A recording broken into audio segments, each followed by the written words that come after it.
Have a pleasant morning to each one of us. By the way, I am Jan A. Teleman and I am the first reporter from Group 4 in Personal Finance.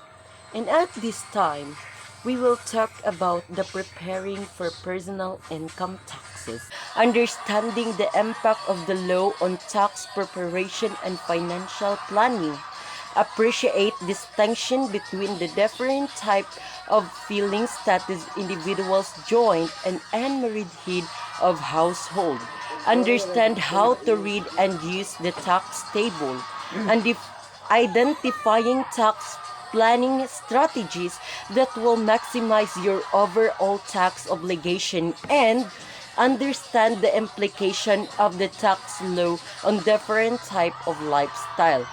Pero karon atong isgutan kung unsa man gyud na siya, unsa may pasabot anang taxes, nganong mubayad man ta og taxes, even madato man ta or mapobre man ta, magagmay man na nga kantidad or madagko man na nga kantidad, nganong kailangan man na siya kuhaan og buhis o nganong kailangan man ta mobayad og buhis.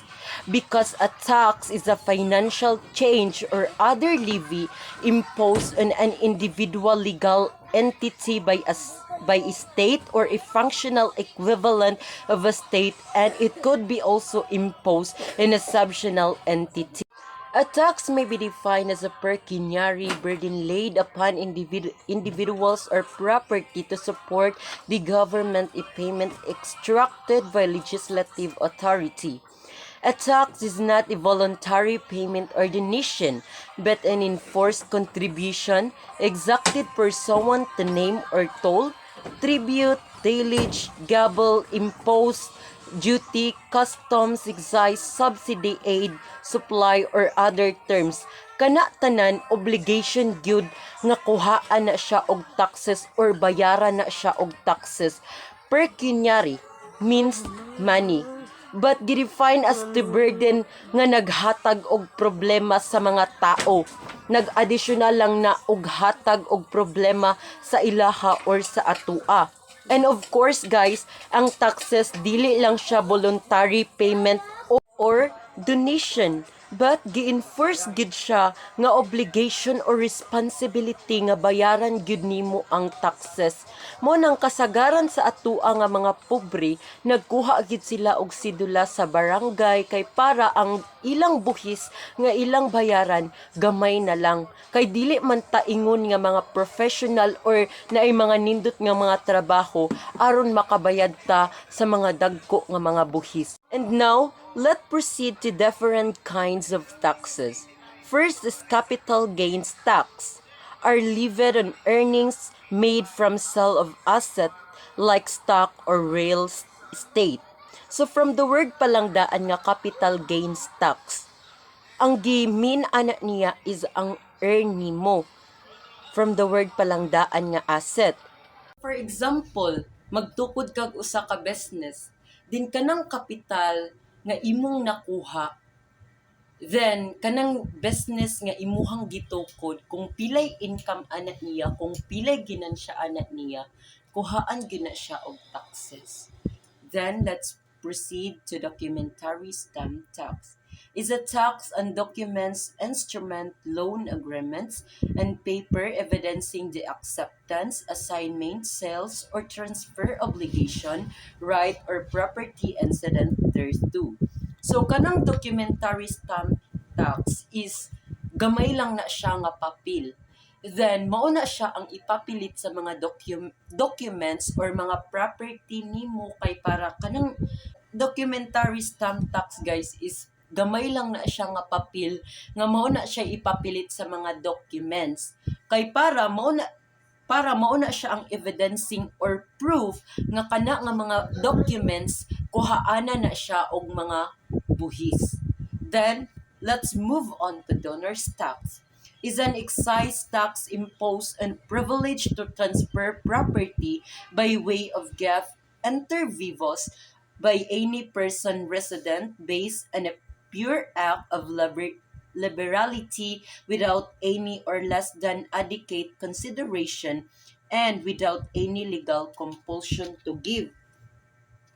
Wala ba mo natingala guys nga bisan ang donors is kuhaan gid siya og tax. For example, mag-donate ka og yuta or kwarta ba kaha.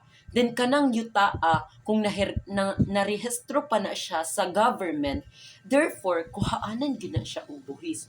Then kung kwarta pod ang imong gidonate sa usa ka tawo, kung sa loan na siya gikan may anak, therefore ay kuhaan gihapon na siya og buhis.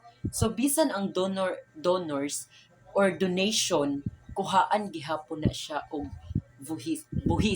Kay naga-state gani diri nga inter vivos. So meaning to say buhis to buhis gyud siya. Buhis nga buhis pud nimo nga bayaran. And then let's proceed to estate tax. A tax on the right deceased person to transmit his or her lawful heirs and beneficiary of the time of death and on certain transfer which are made by law as equivalent to testamentary disposition. So, ang estate tax, for example, ang estate tax is legal bali pag-transfer sa property nga, for example, imong father nga naay kayamanan, unya namatay na siya. Unya ang kuan kanang mga kayamanan niya gipaagi gani niya sa law or sa attorney ing anak kay para pag-transfer sa imuha nga ikaw nga anak mahimo ay legal gihapon na siya, and then kuhaan gihapon na siya og taxes sa matag property nga iyahang transfer sa imuha. Then let's move on to income tax. Is a tax on all your profits arising from property, profession, trades, or offices, or a tax on a person income, emoluments, profits, and the like. So, as what I said gaina sa tax guys is maura na siya og meaning nga bisan nga mapobre man ka or madato man ka, madako man na siya nga kantidad or gamay man na siya nga kantidad, kuhaan gihapon na siya og taxes kay dili man ta ingon nga mga professional ta kay sa matag income nila kuhaan nag whole year nga kanang mga taxes. So kita pod nga mga poor magkuha na lang gyud tag siguro og sidula sa barangay kay para ang buhis nga ato ang mabayaran is gamay na lang, dili na kaayo siya dako. And then let's proceed to percentage tax. Is a business tax imposed on one person or entities that sell or less goods, property, or services in the course of trade of business whose gross annual sales or receipt do not exceed 550,000 and are not VAT registered. So for example, magtukod na pud kag usa ka business, then ang sulod sa imuhang business is kanang mga good and services na nadira ang mga very understandable naman kay mga good and services no kanang mga groceries, mga inana. And therefore kanang sa matag grocery, sa matag product nga imong gibaligya naa na siya VAT, the value added taxes. Kay nga naman kung dili na siya makaabot og 550,000 nga kantidad sa imuhang mga baligya, therefore kuhaan gyud na siya og taxes. Then naapudraan ang VAT pod nakasulat po na siya dira sa mga resibo ing ana kay para mailhan nga kuan na siya kanang nakuhaan na siya og mga taxes nga mga product.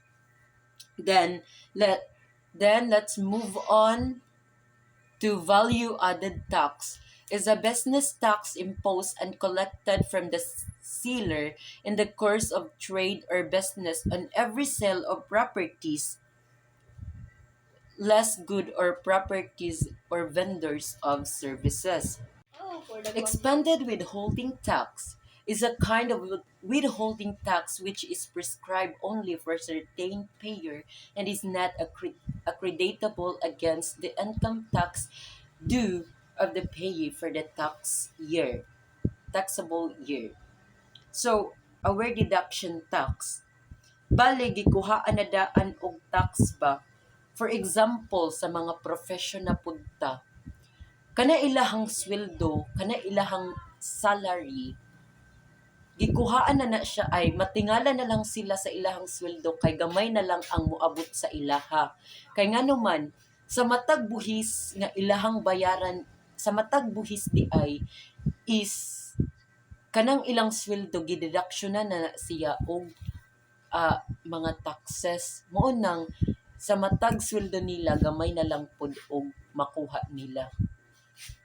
And let's move on to the four major categories of taxes. So letter A is the tax purchases include the sale tax and excise tax. So number one is sales tax. Is added to purchases price of product. So, ang sales tax is added to purchases price of product. Then, related na siya sa VAT ani. Kaya nga naman, it is i-added to kanang kuan gani. Mo ni siya ang naga-add sa mga price sa product. The number two is excise tax. Is imposed on specific goods and services such as cigarette, alcoholic beverage, travel, and leisure. Then kining excise tax dili basta-basta nga baligya sa market kay kuan mga alcoholic, mga cigarette, but wala na siya ginabawal pero magabayad gihapon ka og mga taxes ana niya. Then sa letter B is tax on property is a major source of revenue for local government based on the value of land and land building. So for example, naakay kayutaan, mga property nimo. Then sa matag property nimo, kung na rehistro pa na siya sa government nga na pero mo na siya nga bayaran gihapon na siya nimo og taxes, magabayad gihapon ka ana og taxes. Sa letter B, tax on property is a major source of revenue for local government based on the value of land and land buildings. So for example, naakay mga kayutaan nga na pila ka hectares nga na, but nakapangalan lagi sa imuha pero narehistro pa dai siya sa government nga na mao na siya nga kailangan gihapon na nimo siya bayaran og taxes kay dili pa man jud ikaw ang tinuod nga tag-iya. And letter C, tax on wealth include an estate tax and inheritance tax. Estate tax is imposed the value of a person property at the time of his or her death. So na-discuss naman nato ni siya. Then let's proceed to inheritance tax. Is levied on the value of the property by a deceased person and is paid for the right to acquire the inherited property. So ang kaning inheritance tax is na-transfer na sa dihang wala pa na dead. So for example, kanang kuan gali, for example, sa inyuhang family, ang imuhang father is mayaman kaayo. Then sa dihang wala pa siya namatay, na-transfer na niya daan ang mga property niya sa iyahang anak. Mao na siya ang gitawag nga inheritance tax. Then sa matag property nga iyahang na-transfer sa iyahang anak, kuhaan gyud na siya og taxes. It is an obligation and responsibility nga kuhaan gihapon na siya og taxes. Kay nga naman na pangalan lagi sa iyahang anak, na transfer lagi siyang anak, pero ay natag-iya ay ang iyang anak na jud mo'y tag-iya, pero kanang iyang matag property kuhaan gihapon na siya og taxes. Then let's proceed to ay sabi kadugay ba mawala. Tax on earnings is imposed on the income from employment and other source of economics. So number one is tax evasion, is the use of illegal action to reduce one taxes.